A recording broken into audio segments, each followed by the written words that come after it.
दोस्तों कई बार आप गुलाब का नया पौधा नर्सरी से लेकर के आते हैं, लेकिन उसको लगाने के बाद वह पौधा मर जाता है या कई बार पौधा मरता नहीं है लेकिन उसकी ग्रोथ नहीं होती है। तो अगर आपने भी गुलाब का नया पौधा ला करके लगाया हुआ है या फिर कटिंग से ग्रो किया है और पौधे की ग्रोथ नहीं हो रही है, तो यह जो फर्टिलाइजर है इसके इस्तेमाल से आपके पौधे में नया फुटाव तुरंत स्टार्ट हो जाएगा। पौधे की तेज ग्रोथ के साथ इसमें कलियां बनना भी शुरू हो जाएंगी।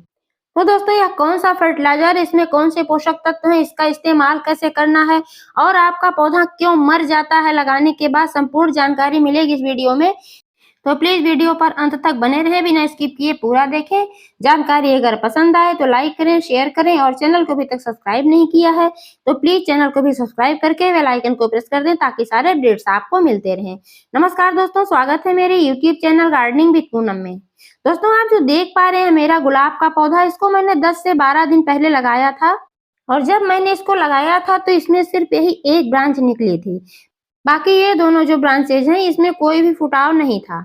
लेकिन आप अभी देख पा रहे हैं कि इसमें कितने प्यारे प्यारे नए शूट्स निकले हुए हैं, क्योंकि इसी फर्टिलाइजर का इस्तेमाल मैंने किया था जब मैं यह पौधा लगा रही थी। तो दोस्तों सबसे पहले मैं बात कर लेती हूँ कि पौधा लगाने के बाद मरता क्यों है। जब आप नया पौधा लगाते हैं तो सबसे पहले तो इस बात का ध्यान रखें कि आपने कैसी पॉटिंग मिक्स का इस्तेमाल किया है। आपको गुलाब के पौधे के लिए हमेशा भुरभुरी जल निकासी वाली दोमट मिट्टी का ही इस्तेमाल करना चाहिए। आप देख पा रहे हैं कि इसमें कितनी बढ़िया भुरभुरी मिट्टी है, मिट्टी में बिल्कुल भी जमाव नहीं है, क्योंकि जब मिट्टी भुरभुरी होती है तो जड़ों तक ऑक्सीजन ठीक तरीके से पहुंच पाता है और जड़ें सांस ले पाती हैं। जब जड़ें सांस ले पाती हैं तभी पौधा जीवित रह सकता है। अगर आपकी मिट्टी जल निकासी वाली नहीं होगी और आप उसमें वाटरिंग करेंगे तो जड़ों तक ऑक्सीजन नहीं पहुंच पाता है। मिट्टी जब गीली रहती है तो फिर उसमें बिल्कुल भी स्पेस ही नहीं होता है कि जड़ों तक ऑक्सीजन पहुंच पाए। और वाटरिंग के बाद जब मिट्टी गीली रहती है तो फिर जड़ें जो होती हैं स्ट्रेस में चली जाती हैं, इसलिए पौधा धीरे धीरे आपका मर जाता है, लग नहीं पाता है। गुलाब का पौधा लगाने के लिए आपको चाहिए 50% गार्डन सॉइल और उसमें मिलाना है 20% रेत और 30% उसमें डालना है गोबर की सड़ी हुई खाद। रेत इसलिए मिलाया जाता है दोस्तों कि रेत के जो मोटे कण होते हैं इसमें मोटी वाली ही रेत मिलाना है। जब भी रेत मिलाएं उसको ठीक तरीके से वॉश कर लें जिससे कि उसमें कोई जर्म्स वगैरह ना रह जाएं। तो जो रेत के मोटे कण होते हैं इससे मिट्टी का घनत्व कम हो जाता है और जड़ों तक हवा और पानी बहुत ही सरलता से पहुंच सकता है, इसलिए रेत मिलाना बहुत ही आवश्यक होता है। गोबर की खाद मिट्टी में सभी प्रकार के पोषक तत्वों को पहुंचाती है और मिट्टी की गुणवत्ता बढ़ाती है, इसलिए गोबर की खाद भी मिलाना आवश्यक होता है। धूप की बात करें दोस्तों तो गुलाब के पौधे को कम से कम 5 से 6 घंटे की धूप में रखना आवश्यक होता है, क्योंकि अब ये सर्दियों का सीजन चल रहा है तो इस सीजन में आप पूरे दिन की धूप में अपने पौधे को रखेंगे तो भी अच्छा रहेगा। गर्मियों में तो सिर्फ 2-3 घंटे की धूप भी पर्याप्त होती है। पानी भी गर्मियों की अपेक्षा इस सीजन में कम डालना होता है, क्योंकि गर्मियों में ज्यादा ऑब्जॉर्ब करता है पौधा पानी और मिट्टी जल्दी जल्दी ड्राई होती है क्योंकि ज्यादा तेज धूप होती है। और इस सीजन में धूप नर्म होती है तो ज्यादा मिट्टी ड्राई नहीं होती है, इसलिए मिट्टी को चेक करते रहें। मिट्टी में हमेशा नमी को बना करके रखें लेकिन ज्यादा पानी ना डालें। वैसे भी जब पौधा छोटा होता है तो पानी कम सोखता है, जितनी ब्रांचेज होंगी जितनी उसमें पत्तियां होंगी उतनी ही पानी की भी आवश्यकता होगी। और जब पौधा छोटा होता है तो फिर पानी की भी कम आवश्यकता होती है, इसलिए ध्यान से पानी डालें। दोस्तों जो आप देख पा रहे हैं कि मेरे पौधे में अच्छा फुटाव आया है तो इसका कारण यह है कि जब मैं पौधा लगा रही थी तो इसमें मैंने मिलाया था 1 चम्मच चाय की पत्ती, क्योंकि चाय की पत्ती जो होती है नाइट्रोजन से भरपूर होती है। इसके अलावा इसमें पोटेशियम और फास्फोरस भी अच्छी मात्रा में पाया जाता है, इसलिए चाय की पत्ती एक बहुत ही अच्छा फर्टिलाइजर है जो पेड़ पौधों के विकास के लिए जरूरी पोषक तत्व होते हैं।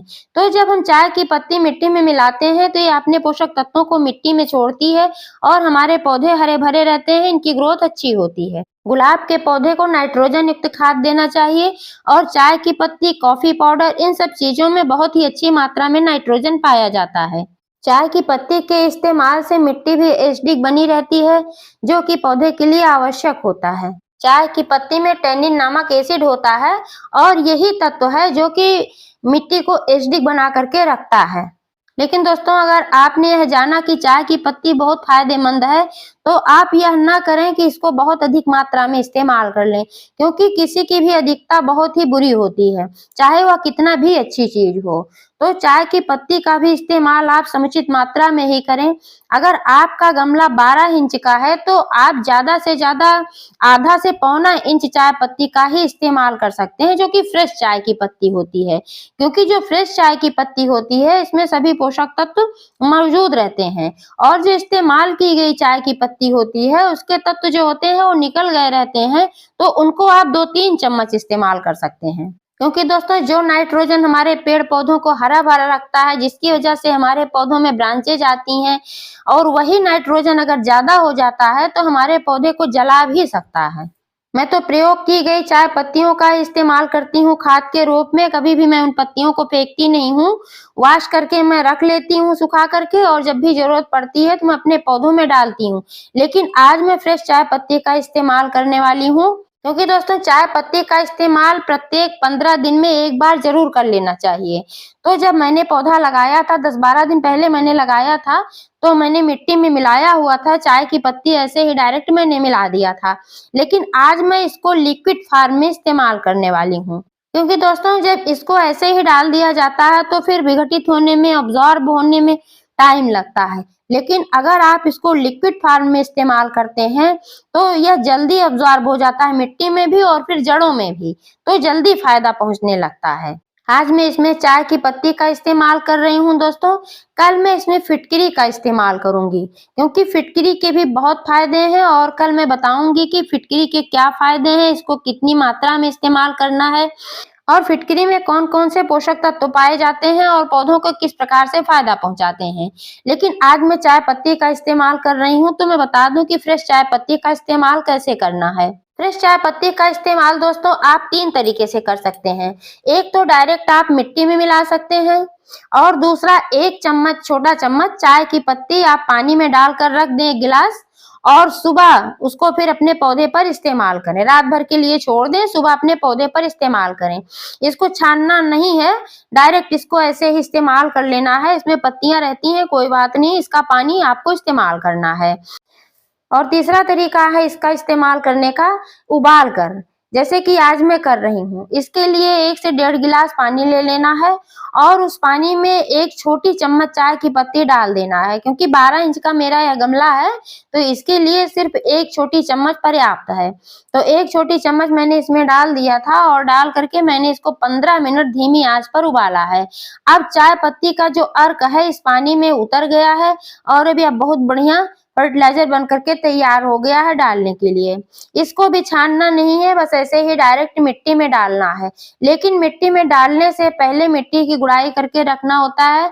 इसको मैंने कल ही गुड़ाई करके छोड़ दिया था, क्योंकि गुड़ाई करने से क्या फायदा होता है कि जड़ों तक ऑक्सीजन पहुंच जाता है, और कोई बैक्टीरिया वगैरह होता है तो धूप से वो भी नष्ट हो जाता है। और तीसरी बात यह है कि अंदर तक मिट्टी थोड़ी ड्राई हो जाती है। जब भी आप कोई लिक्विड फर्टिलाइजर डालें तो मिट्टी को पूरी तरीके से ड्राई कर लें। अगर कोई वैसा फर्टिलाइजर डाल रहे हैं जो सूखा होता है, तब भी ड्राई मिट्टी में ही डालना चाहिए, गीली मिट्टी में नहीं डालना चाहिए। उसको डालने के बाद आपको पानी डालना होता है। लेकिन यह जो लिक्विड फर्टिलाइजर है, इसको डालने के बाद पानी डालने की जरूरत नहीं, क्योंकि यह खुद लिक्विड है।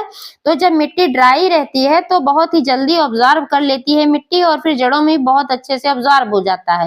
पहले से अगर मिट्टी गीली रहती है तो फिर मिट्टी में कहाँ से ऑब्जॉर्ब हो पाएगा, और ना ही जड़ों में ऑब्जॉर्ब हो पाएगा, तो फिर आपको फायदा नहीं मिल पाएगा। इसलिए जब भी आप कोई लिक्विड फर्टिलाइजर डालें, इसके पहले आप मिट्टी की गुड़ाई करके छोड़ दें, जिससे कि अंदर तक मिट्टी थोड़ी ड्राई हो जाए, तब यह फर्टिलाइजर डालें। मैंने कल ही छोड़ दिया था, और आप देख पा रहे हैं कि मिट्टी ठीक तरीके से भुरभुरी हो गई है, ड्राई हो गई है। अब इसमें पानी डालने की जरूरत है, तो मैं वही पानी ना डाल करके इसमें ये लिक्विड फर्टिलाइजर ही डाल रही हूँ।